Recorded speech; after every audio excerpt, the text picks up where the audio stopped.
Hi, this is Kim once again reading to you from the Urantia book. And we've been talking about Pilate and how the crucifixion resulted in no small part from his moral cowardice, his inability to stand up even a little bit for what he knew was the right thing to do.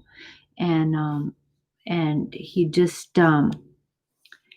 couldn't do that. He was afraid of how he would be perceived by his leaders and the Jewish multitudes.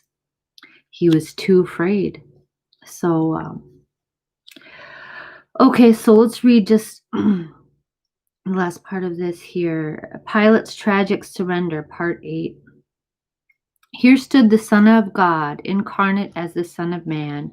He was arrested without indictment, accused without evidence, adjudged without witnesses, punished without a verdict. And now, as soon to be condemned to die by an unjust judge who confessed that he could find no fault in him. If Pilate had thought to appeal to their patriotism by referring to Jesus as the King of the Jews, he utterly failed. The Jews were not expecting any such a king. The declaration of the chief priests and the Sadducees, "We have no king but Caesar," was a shock even to the unthinking populace, because they hate Rome. They hate being Roman subjects. But here, they're going like this, like, we have no king but Caesar, was a shock even to the unthinking populace. What? But we hate Rome. Why are we saying yeah, okay, all right, I'll go along with it.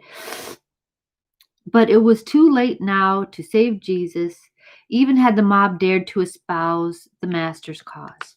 Pilate was afraid of a tumult or a riot. He dared not risk having such a disturbance during Passover time in Jerusalem.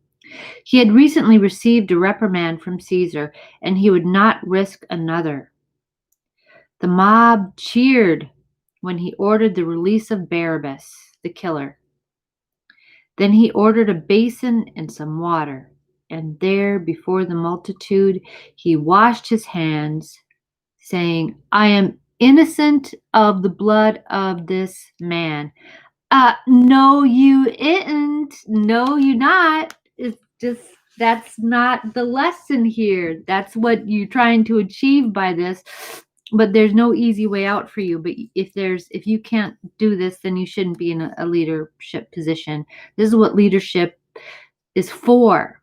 Leadership is to make the hard decisions, the unpopular decisions that are right. So yeah, you're not innocent. A leader, I think by definition, when they're in the role of leadership, isn't innocent ever of anything. Everything comes down on you. That's what it's for. That's what it is. That's why only the strongest people qualify for it. It's not this, oh, I get to be the head of the party, the head of but that's what it's perceived as today, is that I'm your number one guy. I'm the most popular dude in the room or woman in the room. That's what a leader is today. That's not what it's supposed to be. I am innocent of the blood of this man. You are determined that he shall die, but I have found no guilt in him. See you to it. The soldiers will lead him forth. And then the mob cheered and replied, "His blood be on us and on our children." And that's what happened too, is that well, the Jews were no longer, the covenant was broken with them when they did this. So they're no longer the chosen people. that they were here, because the chosen people of Abraham, I think they were planning from that point to have Jesus, the Son of God, be born among them. And that was the covenant, but then they broke that. And I don't think it's a good thing that all of the things that happened to the Jewish people happened, and I'm sorry for that.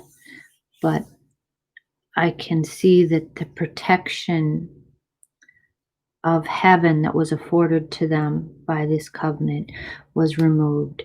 So it was almost inevitable. See, that's how I feel about it.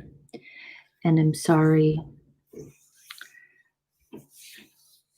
I don't condone anti-Semitism. If that sounds anti-Semitic, I'm sorry. That's how I feel about it. Okay. All right. Thank you very much. Have a good day. Bye.